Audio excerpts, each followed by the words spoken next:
ইউসুফরে তোমাদের সাথে দেই আইয়াকুলাহু যিবু ওয়া আনতুম আনহু গাফিলুন। তোমরা থাকবে কাজের দান্দায়। তোমরা যদি অমনোযোগী হওয়ার পরে আমার ইউসুফরে বাঘে খেয়ে ফেলে, এই ভয় আমার অন্তরে। তোমরা যে এলাকায় কাজ কাম করতে যাও, এলাকাটা বাঘের উপর উপদ্রব। ওইখানে যদি তোমাদের অমনোযোগিতার কারণে, অযত্নের কারণে, না দেখার কারণে আমার ইউসুফরে বাঘে খেয়ে ফেলে, এই ভয় আমার অন্তরে। তারা আবার পাল্টা উত্তর দেয়, ক্বালু লাইন আকালাহু যিবু ওয়া নাহনু উসবাতুন ইন্না ইযাল লাখাসিরুন। ও আব্বা, আপনি তো জানেন আমরা শক্তিশালী একটা দল, 10টা ভাই। তাফসীরের কিতাবের মধ্যে উল্লেখ করা হয় কেমন শক্তিশালী। সারা অঞ্চলে এদের 10 ভাইয়ের টিমের শক্তির সুনাম আছে। এরা এক একজন এমন শক্তিশালী, একজনে একটা বাঘের সাথে মাইর করতে পারে। দেশে এদের সুনাম সুখ্যাতি, এই 10 ভাইয়ের বীরত্বের সুনাম আছে। আব্বা, আপনি বলতেছেন বাঘে খাইলেই, আমরা 10টা ভাই থইয়া যদি এই প্রিয় ভাইটাকে বাঘে খেয়ে ফেলে, ইন্না ইযাল লাখাসিরুন, আমরা ক্ষতিগ্রস্ত হয়ে যাব। সরল অর্থ হইল মুখ দেখাই, মুখ এমনি মানুষের সামনে। অনুরূপভাবে আসমানের ফেরেশতারা যখন জমিনের দিকে তাকায়, ওই সমস্ত মাহফিলগুলো তারকার মতো দেখতে পায়। তো ফেরেশতারা আল্লাহকে জিজ্ঞাসা করে, আল্লাহ, জমিনে এগুলো কি দেখা যায়? আল্লাহ বলেন, আমার আলোচনার মজলিস, কোরআনের আলোচনার মজলিস, আমার মুহাব্বতের বান্দাদের মজলিস এগুলো। এখানে যারা শামিল হয় এদেরকে কি দিবেন? এদের পুরস্কার কি হবে? প্রথমত, এখানে যারা শামিল হয় এদেরকে মুহাব্বত করা আমার জন্য ওয়াজিব হয়ে যায়, এবং শামিল হওয়ার সাথে সাথে আমার এই মুহাব্বতের বান্দাদের পিছনের সমস্ত সগীরা গুনাহগুলো মাফ করে দেই। এলাকায় বহু মানুষের বসবাস, সবাই এখানে এখনো আসতে পারেন নাই। যাদের ইচ্ছা আছে তারা যেন আসতে পারেন। আল্লাহ যেন আজকের এই মাহফিলকে কবুল করেন, আমরা বলি আমিন। আপত্তি করেছেন সূরা ইউসুফ থেকে আলোচনা শোনার জন্য। লম্বা চূড়া এই সূরা, 111 খানা আয়াত, 12 খানা রুকু।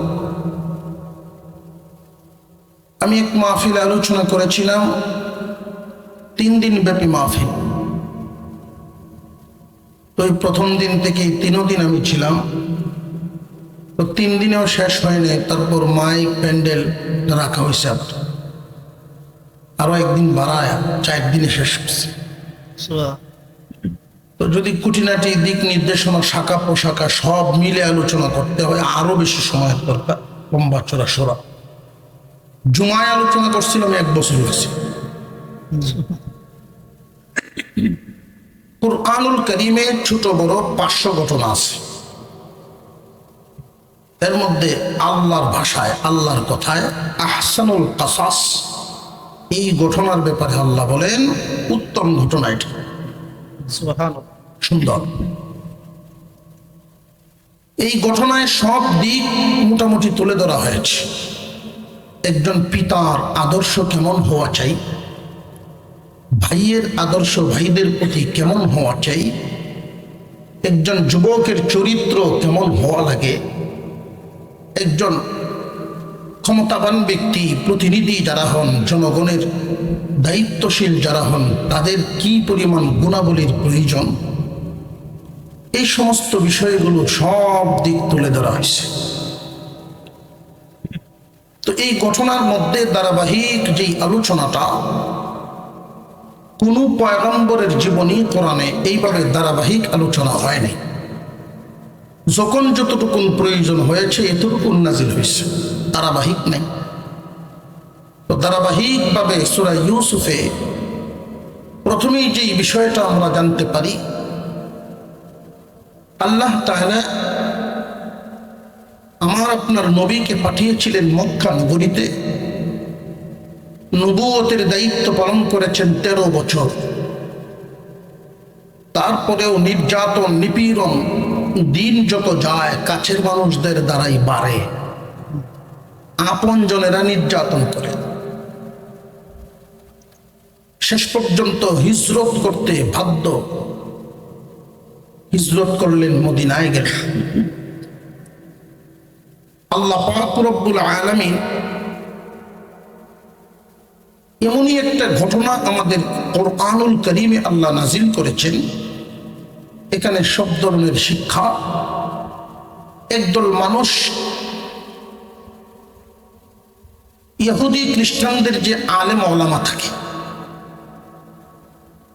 ইহুদি খ্রিস্টানদের ইহুদিদের আলেম যারা হয় এদেরকে বলা হয় রাহেব। খ্রিস্টানদের যারা আলেম হয় এদেরকে বলা হয় পাদ্রী। মুসলমানদের যারা তাদেরকে আলেম ওলামা।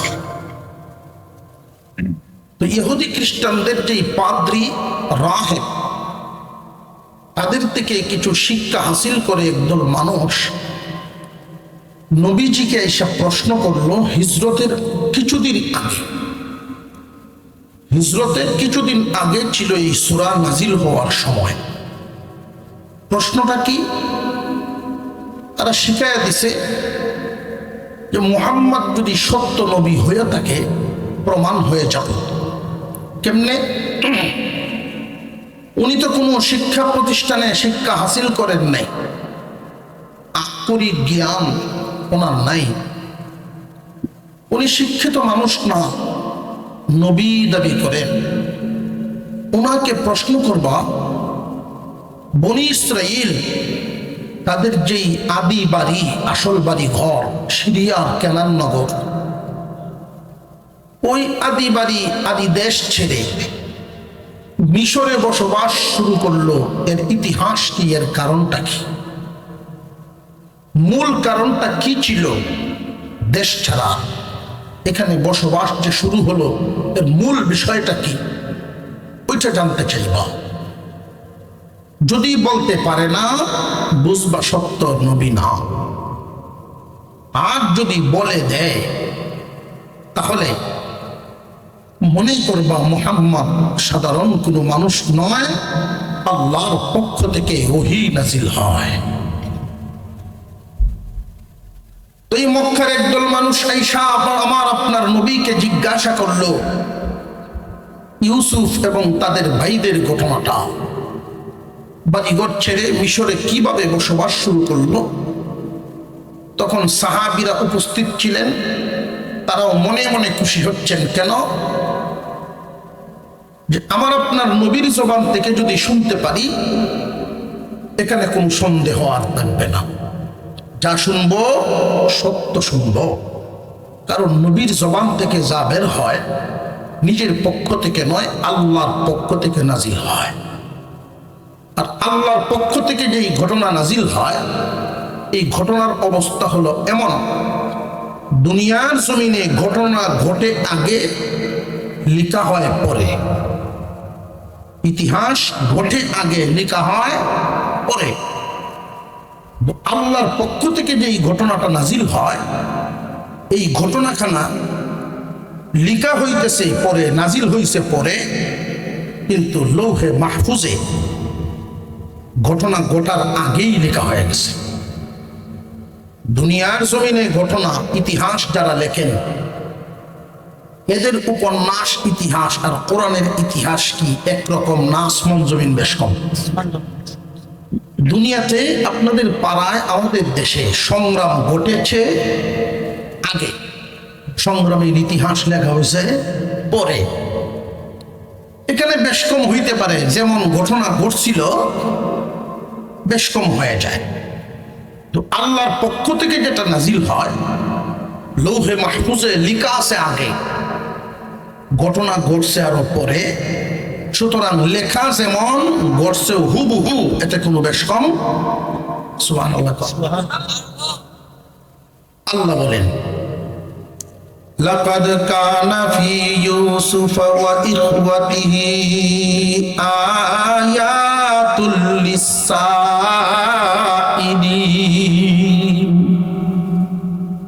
নিশ্চয়ই নিশ্চয়ই ইউসুফ এবং তার ভাইদের ঘটনার মধ্যে জিজ্ঞাসুদের জন্য শিক্ষা রহিয়াছে, নিদর্শন রহিয়াছে।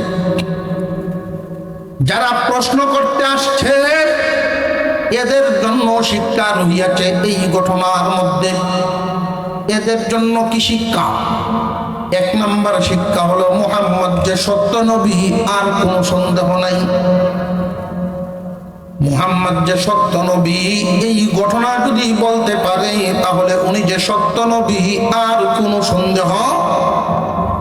দুই নাম্বার শিক্ষা হলো একদল মানুষ মনের জিদের কারণে মুহাম্মদ এবং তার অনুসারীদের উপরে যে নির্যাতন করে, তাদের জন্য শিক্ষা হলো এই ঘটনাই বর্ণিত আছে ইউসুফ পয়গম্বরের উপরে তার ভাইয়েরা যে নির্যাতন চালালো। অবশেষে আল্লাহ পাক রব্বুল আলামিন ইউসুফ আলাইহিস সালামকে জমিনে প্রতিষ্ঠিত করলেন। নির্যাতন করেছিল যেই ভাইয়েরা, ওরা অসহায় হয়ে ভিক্ষার ঝুলি নিয়ে ইউসুফের সামনে দাঁড়াইল। সেই দিন বেশি দূরে নয়, আজকে মুহাম্মদ এবং তার অনুসারীদের উপরে যেইভাবে তার কাছের মানুষরা নির্যাতন চালালো, নিপীড়ন চালাচ্ছে, মুহাম্মদকেও আল্লাহ দিন ঘুরায়া এমন এক পর্যায়ে নিয়ে যাবেন মক্কার ক্ষমতাধর ব্যক্তিরাও তার সামনে অসহায় হইয়া যান, ভিক্ষার ঝুলি নিয়ে দাঁড়াইবে। শিক্ষা রহিয়াছে। এবং আমরা যারা আজকে দুনিয়ার জমিনে এই ঘটনা শুনছি, তেলাওয়াত করছি, আমাদের জন্য শিক্ষা রহিয়াছে। সেটা কি? সমাজের মধ্যে উঁচা নিচা পার্থক্য করি আমরা। অমুক দামি, অমুক কম দামি, অমুকের তুলনায় আমার মর্যাদা বেশি, তমুকের তুলনায় তার মর্যাদা বেশি, এরকম একটা ভেদ বিচার আমাদের বিবেক দ্বারাই করা শুরু করি। অথচ আল্লাহ পাক রব্বুল আলামিন কে সম্মানী এটা ঘোষণা করে দিছে। আমরা চিন্তা করি সামাজিকভাবে এখনো পাওয়া যায় এমন, যদি দেখা যায় বাবার দুই সংসার, তাহলে প্রথম জন যিনি উনি হন বিবি, পরের জনরে মনে করেন বান্দি। এই প্রতিহিংসা মনের জিদ এখনো আছে না নাই?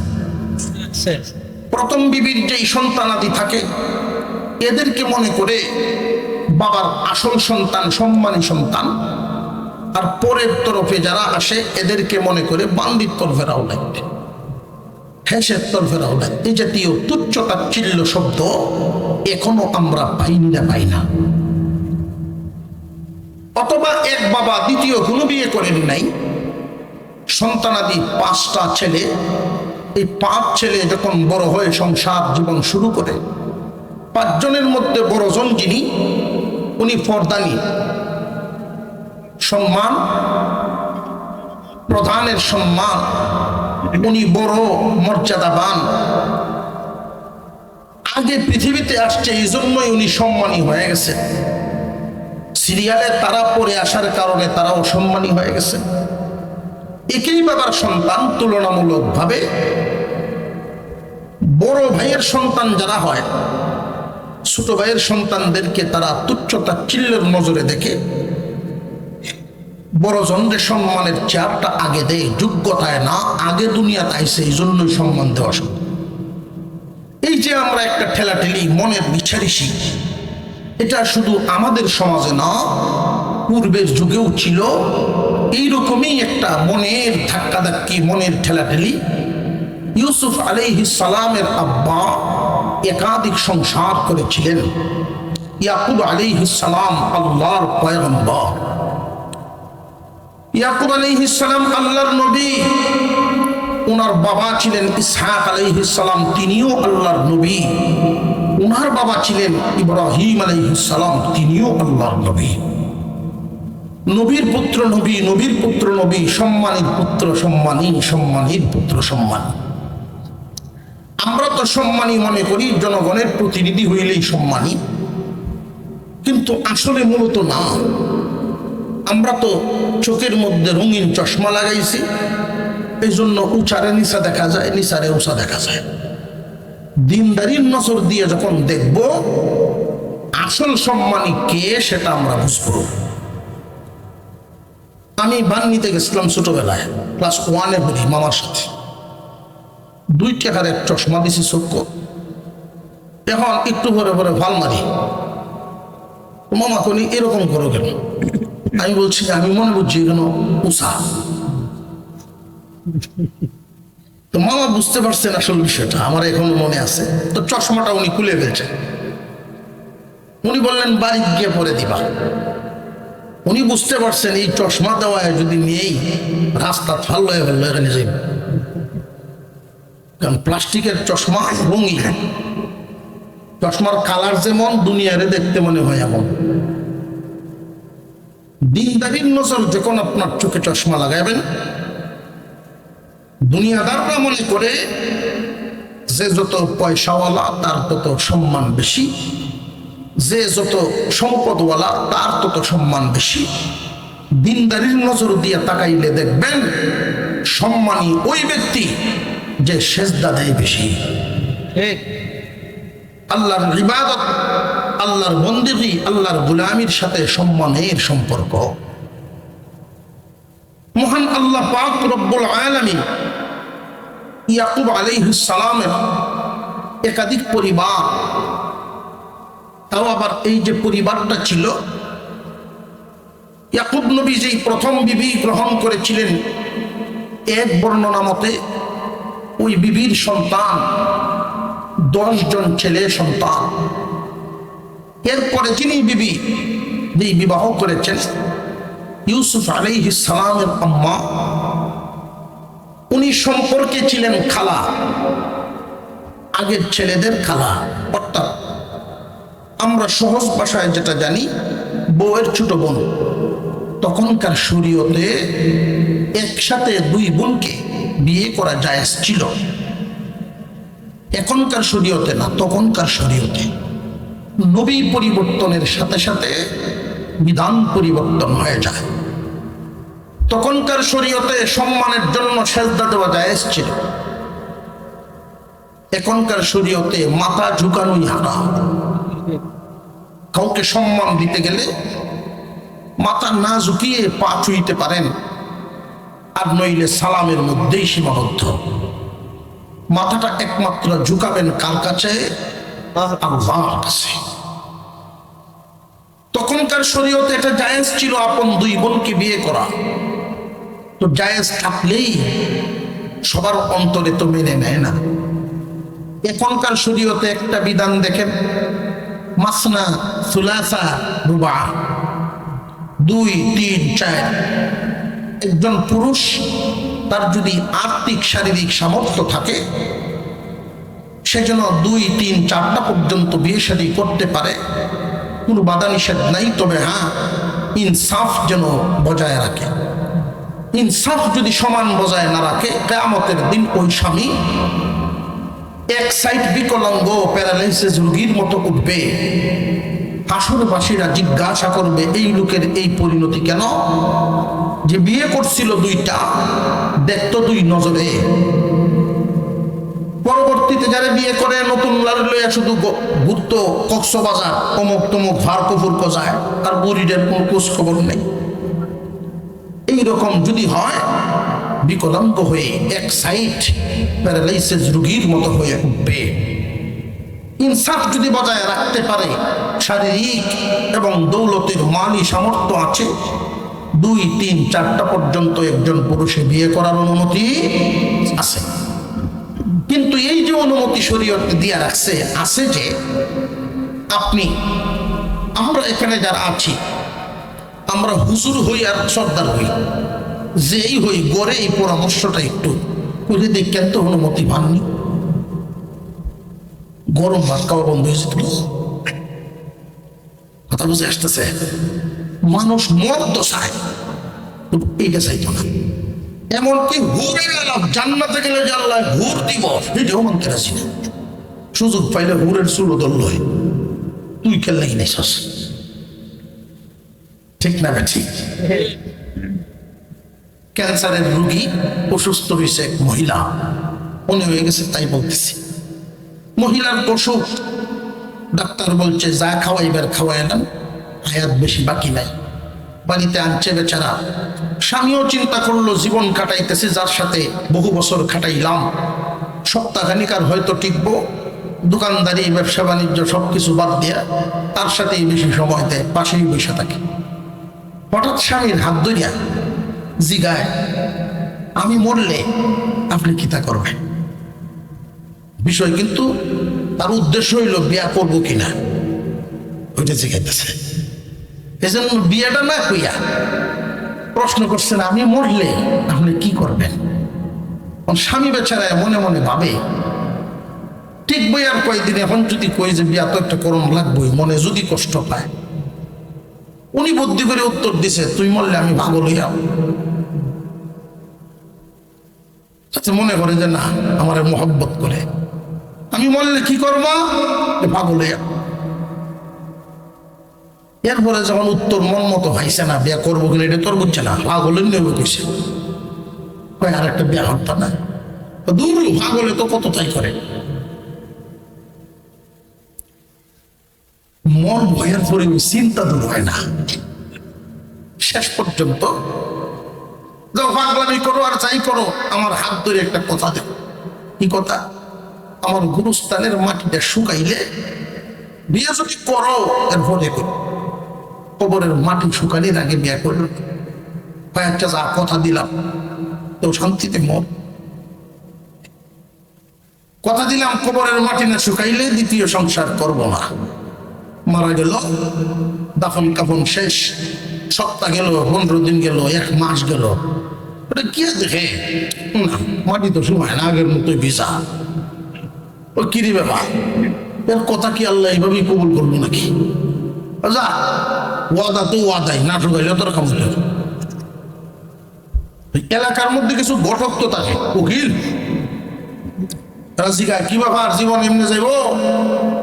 ভাই তো আর কয়টা দিন শুকাইল, শুকাইতো কিতা যে শুকাইতো, এটা তোর পায় না। সমস্যা কি ওইটা বুঝতে না। 2 মাস গেল, এরপরেও মাটি তো আর শুকায় না। একদিন ফজরের নামাজ পড়িয়া ভাবলো যে বাড়ি ঘুরানতে যাই, গুরুস্থান জিয়ারত করে ভরে যাই।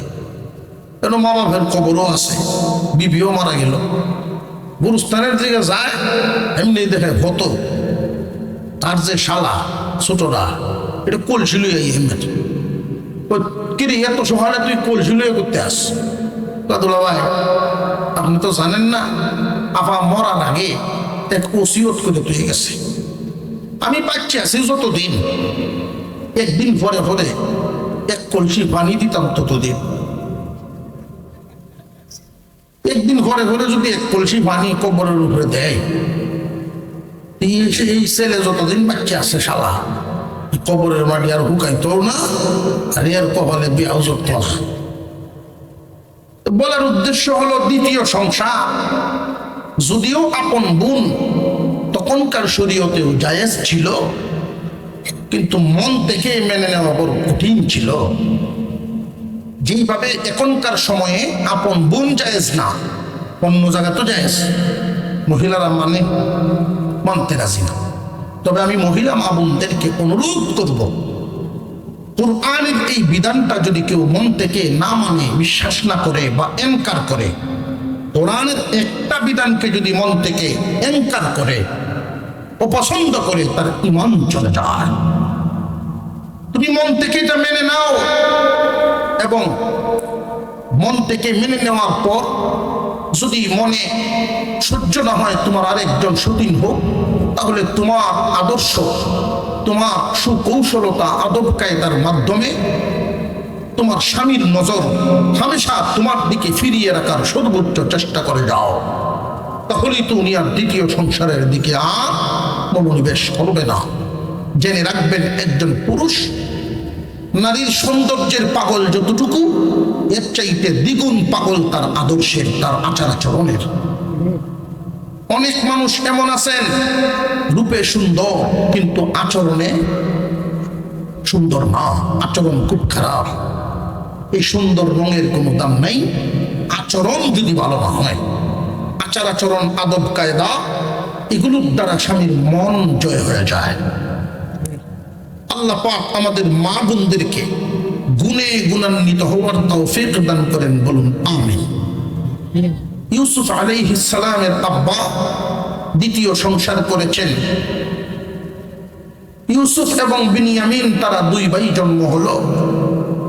আগের পক্ষের যে 10 ভাই, তারা এদেরকে খুব নিম্নমানে দেখে, নিম্ন চোখে দেখে, এবং এটা ইউসুফ আলাইহিস সালাম, উনি ইউসুফ আলাইহিস সালামের ভাইয়েরা এই যে দুই নজরে দেখে, প্রতিহিংসার নজরে দেখে, ইয়াকুব নবী ঠিকই বুঝতে পারেন, বুঝেও তো কিছু বলেন না, মনে মনেই রাখেন। ইউসুফ আলাইহিস সালাম, বিনিয়ামিন, তারা দুইটা ভাই দেখে তাদের আম্মা অর্থাৎ ইয়াকুব নবীর ছোট বিবি দুনিয়া থেকে বিদায় হয়ে যান। বিদায় হওয়ার পর ইউসুফ এবং বিনিয়ামিন তারা দুইজনকে ইয়াকুব আলাইহিস সালাম বেশি বেশি মহব্বত করতেন। এই কথাটাই আল্লাহ কুরআনুল কারীমে উল্লেখ করে দিলেন। তা কেন বলল? আব্বা যে ভুলের মধ্যে আছে, একজন নবী তো ভুলের মধ্যে থাকার কথা না। কোন নজরে তারা এটা বলল? তারা বলছে আমরা 10 ভাই, শক্তির দিক নজর করলে 2-এর চাইতে 10-এর শক্তি বেশি। কামাই রুজি ইনকামের দিক খেয়াল করলে বর্তমানে আমরা বড়রা ইনকাম করার সময় ইনকাম আমরা করি, সংসার আমরা চালাই। আব্বা যদি আদর করবার হয়, বেশি নজর রাখবার হয়, আমাদের দিকে রাখবেন, কিন্তু না, আব্বা তো ওই দিকে নজর বেশি রাখেন।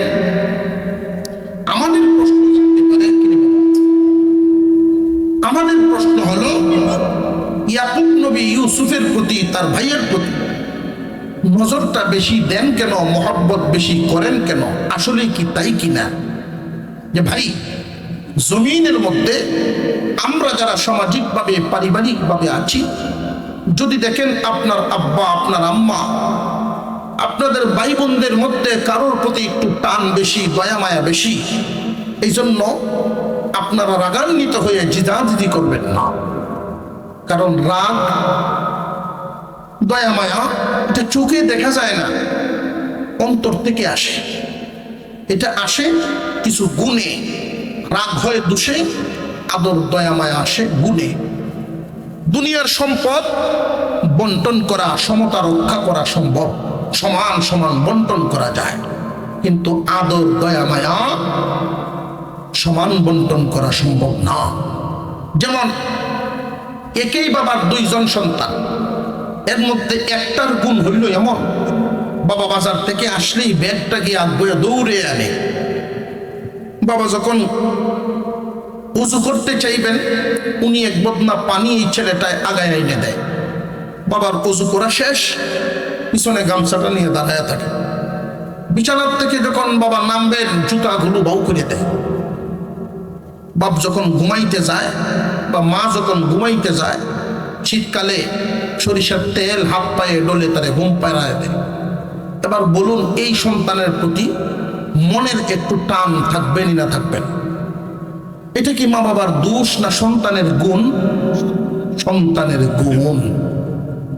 ইউসুফ আলাইহিস সালামের কিছু গুণের কারণে তার আব্বার নেক নজর, তার আব্বার নজর তার দিকে একটু বেশি ছিল।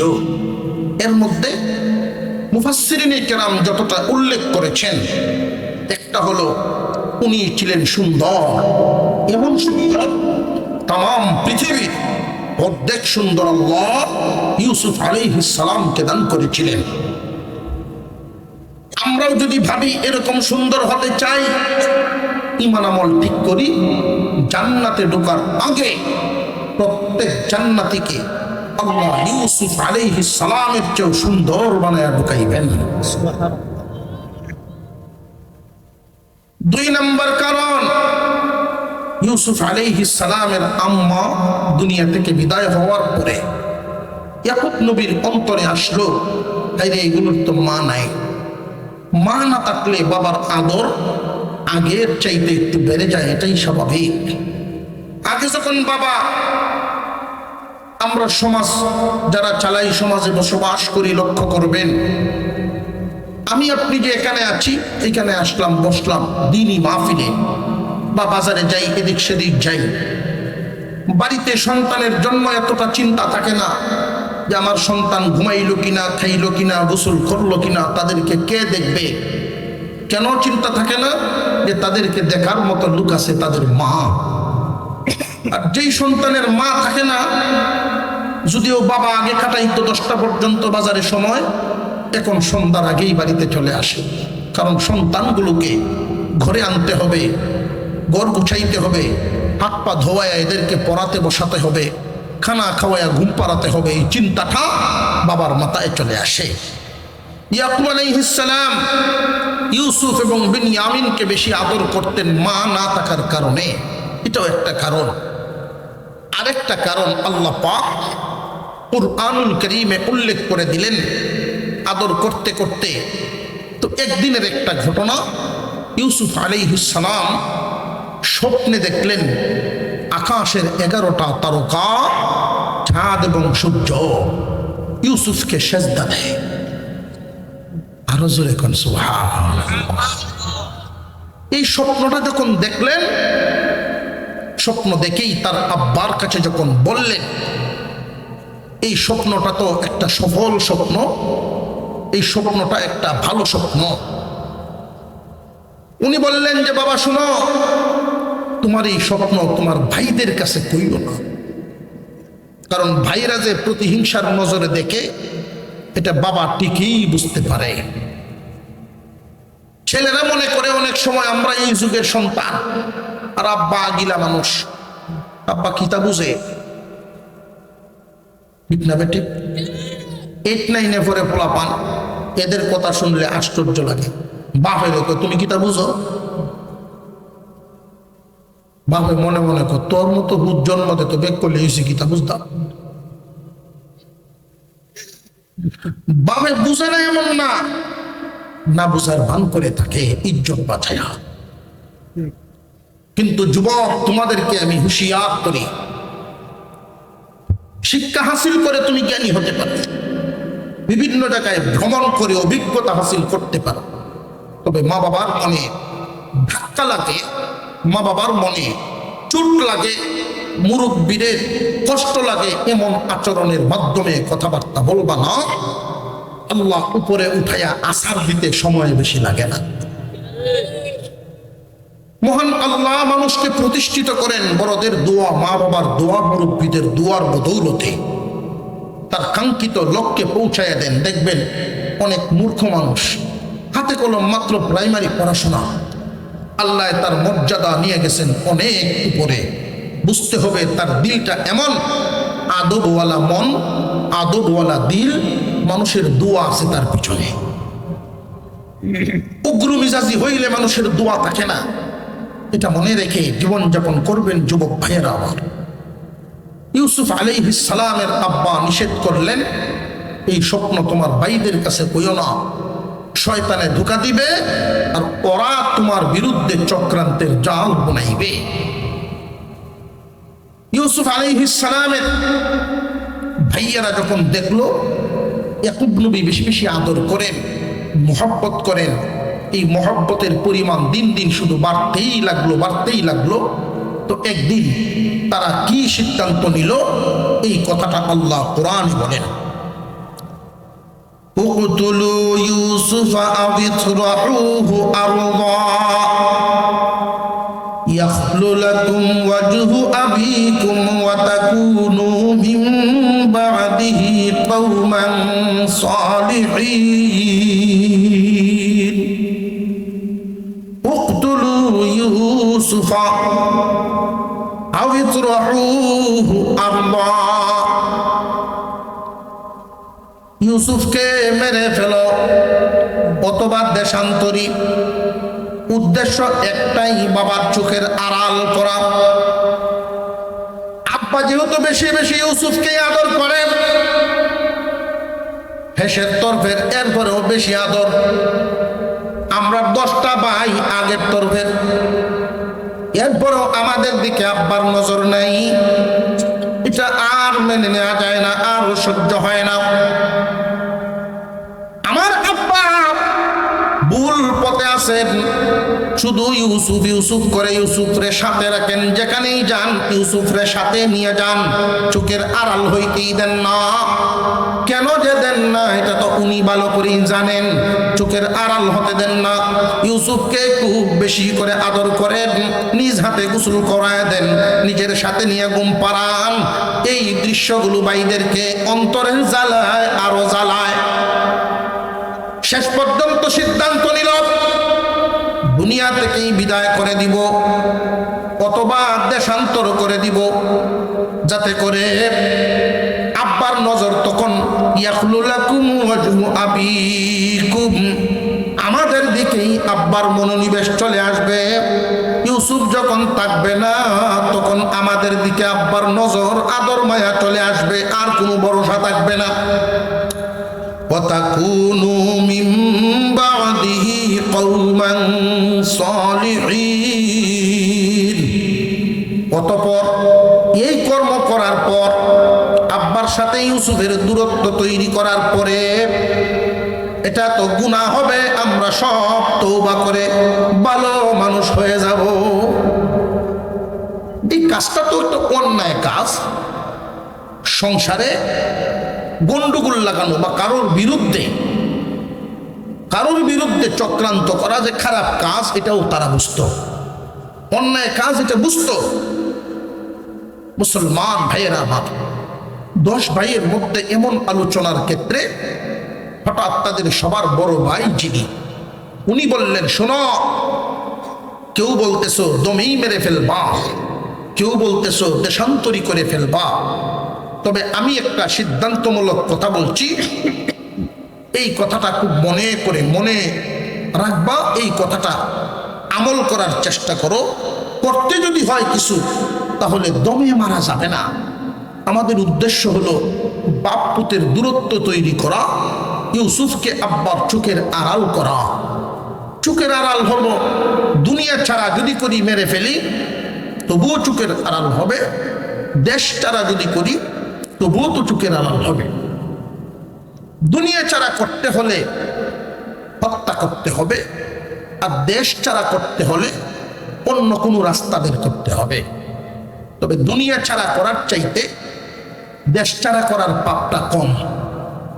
আর দুনিয়া ছাড়া করলে যদি হত্যা করে ফেলি, তাহলে যেই পাপ হবে এই বোঝাটা অনেক ভারী হবে। যেমনই হোক, তো আমার বাবার সন্তান তো, ভাই তো, দমে মারা যাবে না। কি করা? উনি এক পরামর্শ দিলেন।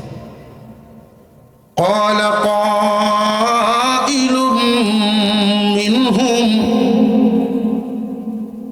لا تقتلوا يوسف وألقوه في غيابة الجب يلتقطه بعض السيارة إن كنتم فاعلين। দমে মারা যাবে না। ইউসুফকে যদি কিছু করতেই হয়, তাহলে একটা অন্ধকার কুয়ার মধ্যে নিয়ে ফেলে দেব, নিজে যেন উঠে বাড়িতে আসতে না পারে। আর কুয়াটা এমন একটা জায়গায় চাই, যেই জায়গাটা হবে রাস্তার কিনারের কুয়া, যেই রাস্তা দিয়া বাদুসাইয়ারা প্রতীক দলেরা আসা যাওয়া করে, বিভিন্ন দেশের মানুষ এই দিক দিয়ে আসা যাওয়া করবে। যেই দেশের মানুষ ইউসুফকে কুয়া থেকে উঠাইবে, ওই দেশেই তারে নিয়ে যাবে, জীবনে কোনো দিন ইউসুফ আর বাড়ি ফিরবে না। এই সিদ্ধান্তে তারা পৌঁছে গেল। ঠিক আছে, আপনার কথাটাই আমরা মানলাম, বাবার চোখের আড়াল করার রাস্তা দুনিয়া ছাড়া করলাম না, তবে দেশ ছাড়া করব। কোন কুয়ার ভিতরে ফেলবেন? রাস্তার কিনারের কুয়া। গভীর কি পরিমাণ হবে যেন উঠে আসতে না পারে, এরকম একটা কুয়া তারা চিহ্নিত করে ফেললো। ঐতিহাসিকগণ বলেন কুয়ার গভীরতা ছিল 70 হাত। 70 হাত গভীর একটা কুয়া। এই কুয়াটা সবসময় পানিতে থাকে, 20 হাতের কম পানি নামে না। শুকায়ও যদি যায় এরপরেও 20 হাতের মতো পানি সেখানে থাকে। পথিক দলেরা সেখানে আসা যাওয়া করলে পানি উঠানোর জন্য বালতি ফেলায়, পানি উঠায়, পানি পান করে। ইউসুফকে যদি ওইখানে ফেলাইয়া দেই, উঠবো কেমনে? কোন রকম যান বাসায় টিকে থাকবো সাইটে ধরিয়া। যখন বালতি ফেলবো পানি উঠানোর জন্য, ওইটা দেখে বালতিতে উঠবো, আর যেই দেশের মানুষ তারে উঠাইব সেই দেশেই তারে নিয়ে যাবে। ইউসুফের ভাইয়েরা তারা বাবার কাছ থেকে নিতে হবে, কুয়ায় ফালতে হবে। এখন হলো তাদের এই কাজ। কেমনে নেওয়া যায়, কিভাবে নেওয়া যায়? এই পর্যন্ত কোনোদিন আব্বা ইউসুফকে তার চোখের আড়াল করেন না, হাত ছাড়া করেন না। আমরা কেমনে তারে নিব?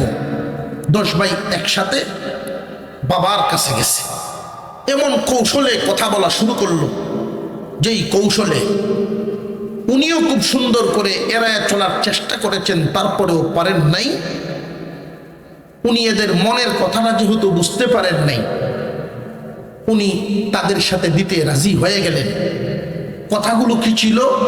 তারা 10 ভাই জিজ্ঞাসা করে, আব্বা ইউসুফের ব্যাপারে আপনি কি আমাদেরকে বিশ্বাস করেন না? এখন আব্বা যদি বলেন কেন করব না, তাহলে তো অবশ্যই তারা আর একটা কথা বলবে। যদি বলেন না বিশ্বাস করি না, তাহলে কি সংসারে শান্তি থাকবে না? একটা অশান্তি তৈরি হবে। ইউসুফের ভাইয়েরা এই কথাটাই বলল, ক্বালু ইয়া আবানা মা লাকা লা তা'মান্না। আপনি কি তার ব্যাপারে আমাদেরকে বিশ্বাস করেন না? ওয়া ইন্না লাহু লানাসিহুন। অথচ আমরা ইউসুফের মঙ্গল কামনা করি, ইউসুফের ভালো চাই। কি ভালো? ইউসুফ ঘরে থাকতে থাকতে, আপনার পাশে থাকতে থাকতে কোনো কাজ কামার তার সহ্য হবে না, বাহিরের আবহাওয়া পায় না। আপনি আমাদের সাথে দেন, আমরা যে এলাকায় যাই সেখানে আবহাওয়া ভালো, প্রশস্ত জায়গা, দেখবে তার মনে আনন্দ পাবে, এক ঘরমুখী আর থাকবে না। আমাদের এত সুন্দর ভাইটা, আমরা তার কল্যাণকামী। যদি আপনি বিশ্বাস করেন, এর প্রমাণ আপনি প্রমাণ করেন। আরসিলহু মা'ানা গাদা, আগামীকাল আমাদের সাথে দিয়া দেন দেখি। ইয়ারতাউ ওয়া ইয়ালআব, সে মনের আনন্দ নিবে, ঘোরাফেরা করবে, দৌড়াদৌড়ি করবে, ফল ফ্রুট খাবে, মনের তৃপ্তি নিবে। ওয়া ইন্না লাহু লাহাফিজুন, আর আমরা সকলে মিলে তার হেফাজত করব। ইয়াকুব আলাইহিস সালাম তাদের কথাগুলো শুনলেন। শুনে তিনি উত্তর দিলেন, বাবারে, ক্বালা ইন্নী লায়াহযুনুনি, হে আমার ছেলেরা, আমার বড় চিন্তা হয়, এজন্য হাত ছাড়া করি না, চোখের আড়াল করি না। প্রিয় বস্তু চোখের আড়াল হইলেই বিভিন্ন ধরনের চিন্তায় ভোগায়। নিজের সন্তান, কোন মহিলার সন্তান যদি সন্তানের বাবার সাথেও যায়, মায় জানে 1 ঘন্টার ভিতরেই বাজার থেকে ঘুরে আসার কথা, চুল কাটতে গেছে, এখানে যদি 1.5 ঘন্টা হয়ে যায়, তখন এই মার মনে বিভিন্ন চিন্তা আসে। এত দেরি তো হওয়ার কথা না, কোনো অ্যাক্সিডেন্ট হইল নি, বিভিন্ন ধরনের চিন্তায় ভোগায়। আপন জিনিস, প্রিয় জিনিস চোখের আড়াল হইলেই তারে চিন্তায় ভোগায়। ওয়া আন তাযহাবু বিহি ওয়া আখাফু আন ইয়াকুলাহু যিব, তোমাদের সাথে দিলে আমার চিন্তা হবে, প্রিয় জিনিস চোখের আড়াল হলে চিন্তা হয়। ওয়া আখাফু আন ইয়াকুলাহু যিব, এবং ভয় হয় কি জানোনি, যদি আমার ইউসুফরে তোমাদের সাথে দেই, আইয়াকুলাহু যিবু ওয়া আনতুম আনহু গাফিলুন, তোমরা থাকবে কাজের দান্দায়। তোমরা যদি অমনোযোগী হওয়ার পরে আমার ইউসুফরে বাগে খেয়ে ফেলে, এই ভয় আমার অন্তরে। তোমরা যে এলাকায় কাজ কাম করতে যাও, এলাকাটা বাঘের উপর উপদ্রব, ওইখানে যদি তোমাদের অমনোযোগিতার কারণে, অযত্নের কারণে, না দেখার কারণে আমার ইউসুফরে বাগে খেয়ে ফেলে, এই ভয় আমার অন্তরে। তারা আবার পাল্টা উত্তর দেয়, ক্বালু লা ইন আকালাহু যিবু ওয়া নাহনু উসবাতুন ইন্না ইযাল লাখাসিরুন। ও আব্বা, আপনি তো জানেন আমরা শক্তিশালী একটা দল, 10টা ভাই। তাফসীরের কিতাবের মধ্যে উল্লেখ করা হয় কেমন শক্তিশালী। সারা অঞ্চলে এদের 10 ভাইয়ের টিমের শক্তির সুনাম আছে। এরা এক একজন এমন শক্তিশালী, একজনে একটা বাঘের সাথে মাইর করতে পারে। দেশে এদের সুনাম সুখ্যাতি, এই 10 ভাইয়ের বীরত্বের সুনাম আছে। আব্বা আপনি বলতেছেন বাঘে খেয়ে লইব, আমরা 10টা ভাই থইয়া যদি এই প্রিয় ভাইটাকে বাঘে খেয়ে ফেলে, ইন্না ইযাল লাখাসিরুন, আমরা ক্ষতিগ্রস্ত হয়ে যাব। সরল অর্থ হইল মুখ দেখাই মুখ এমনি মানুষের সামনে। এখন আর বাপ কি করব? বাবা আর বাধা দেন নাই, রাজি হয়ে গেলেন। এদের কথায়, 10 ভাইয়ের কথায় বাবা রাজি হয়ে গেলেন। পরের দিন ইউসুফ আলাইহিস সালাম বিদায় হবেন।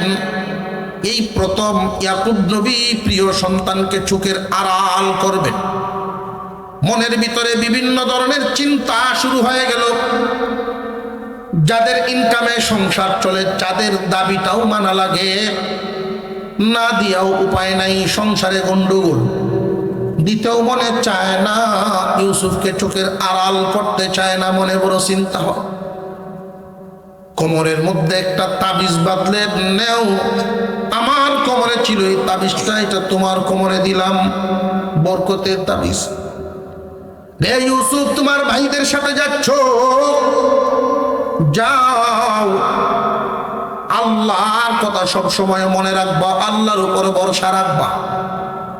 পিতা হিসাবে সন্তানকে উত্তম নসিহত, ভরসা রাখবে কার উপর? আমরাও তো সন্তানাদি বিদায় করি, বিদেশেই হোক, দেশের ভিতরেই হোক, বিভিন্ন জায়গায় সন্তান যাওয়ার সময় পিতা হিসাবে সন্তানকে কি বলে দেওয়া উচিত? আমরা তো বইলা দেই, যদি কোনো অসুবিধা হয় তোর মামার বাসায় যাইস,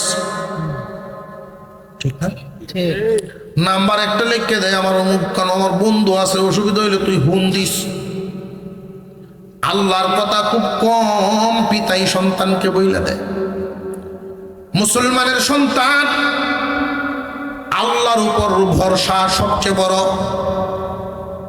আল্লাহর উপরে ভরসা করবা, কারণ কি জানি ইউসুফ, দুনিয়ার সবাই সবাইকে বলতে পারে, আল্লাহ তার বান্দা বলেন না।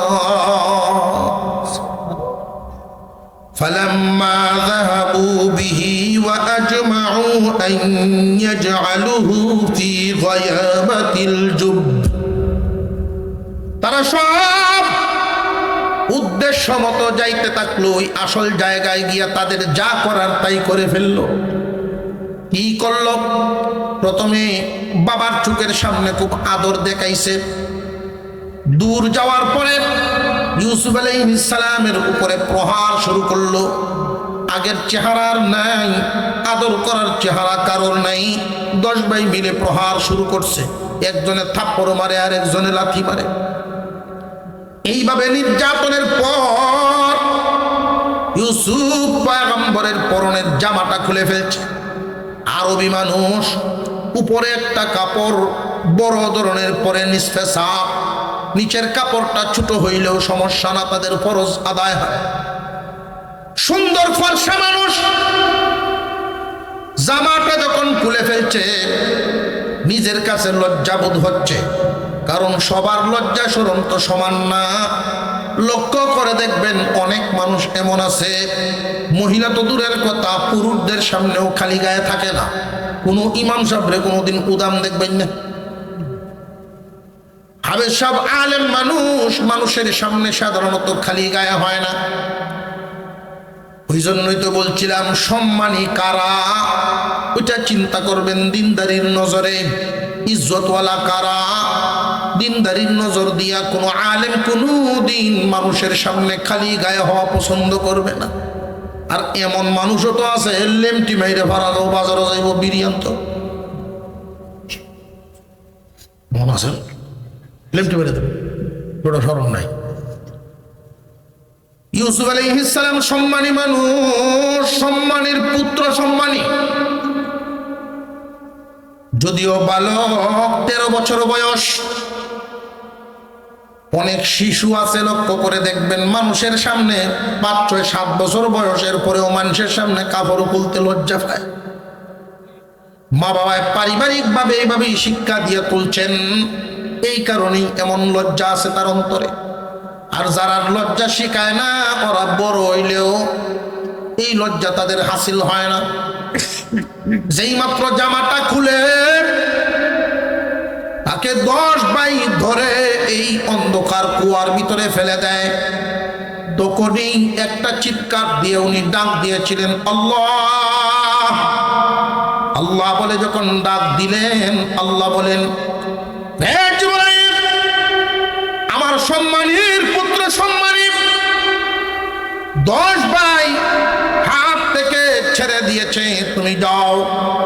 আমার ইউসুফের গায়ে যেন পানি না লাগে, সাবধান সাবধান, কুয়ার পানি না লাগার আগেই, পানি লাগবার আগেই তুমি তারে ধরে ফেলো। জিবরাইল আলাইহিস সালাম সিদরাতুল মুনতাহা, ওইখান থেকে তিনি একটা নয়, দুইটা নয়, ওই দিন 600 নূরের পাকা একসাথে ছেড়ে টান দিলেন। ইউসুফও যায়, জিবরাইলও যান, ইউসুফও যায়, জিবরাইলও যান। এইভাবে যাইতে যাইতে কেনানের কুয়ার ভিতরে পৌঁছে গেলেন।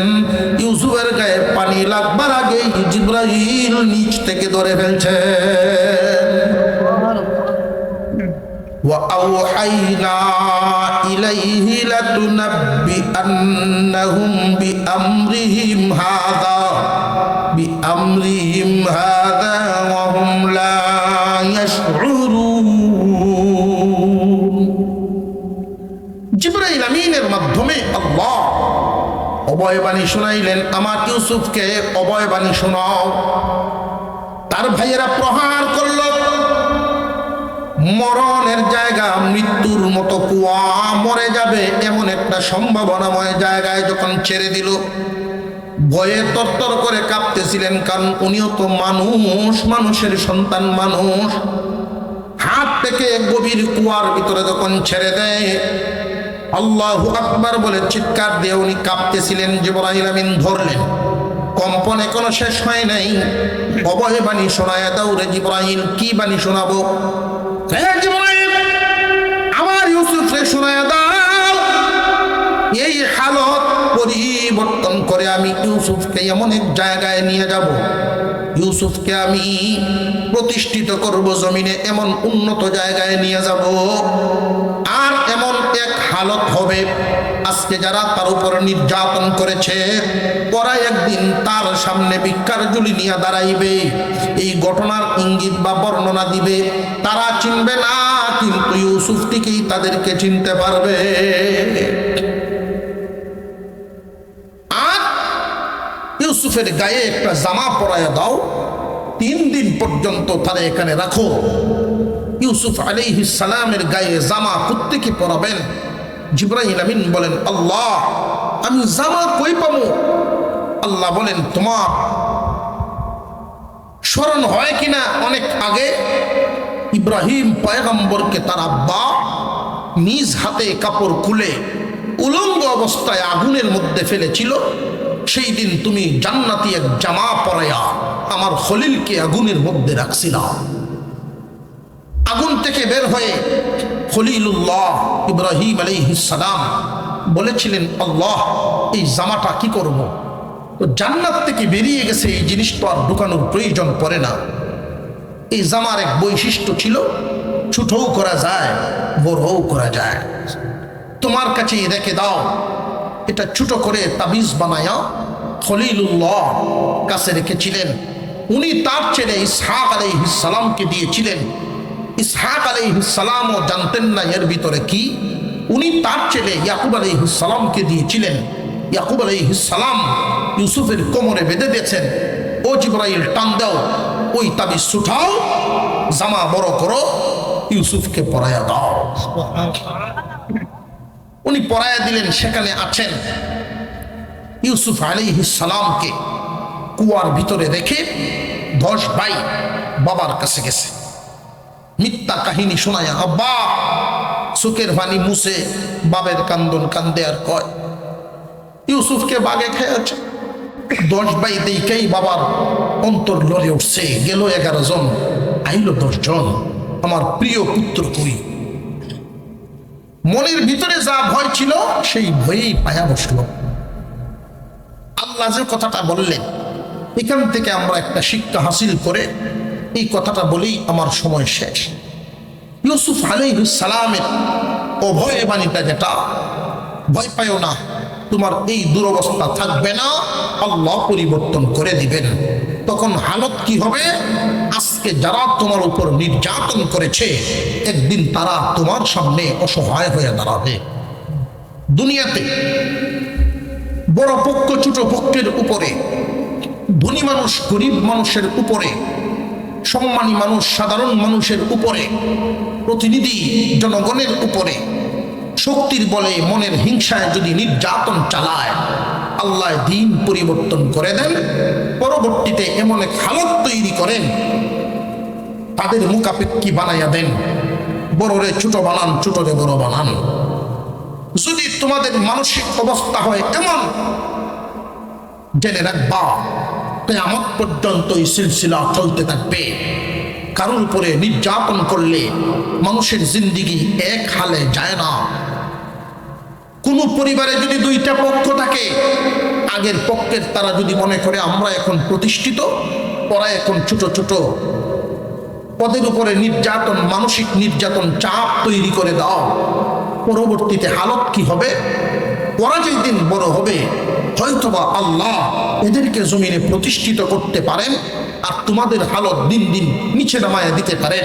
সবকিছু ক্ষমতা একমাত্র কার? তখন তাদের সামনে তোমরা কোন মুখে দাঁড়াইবা? কোন মুখে তাদের সামনে দাঁড়াইবা? মানসিকভাবেই তোমরা লজ্জিত হয়ে যাবে। আর যদি আমরা আমাদের অধীনস্থ বড়রা ছোটদের প্রতি, ধনীরা গরিবদের প্রতি সদয় দৃষ্টি, দয়া মায়ার দৃষ্টি, মায়ার চাদর দিয়া সবাইকে সুন্দর আচরণের মাধ্যমে খুশি করে রাখতে পারি, কখনো যদি ছোটরা বড়ও হয়, যত বড়ই হোক, জীবনে কোনোদিন ইহসান করনেওয়ালা, দয়া করনেওয়ালা বড় ভাইদের প্রতি, দয়া করনেওয়ালা ধনীদের প্রতি, সে নিজে যত বড়ই হোক, এলাকার সেই মানুষদের সামনে নিজেকে সবসময় ছোটই মনে করে রাখবে।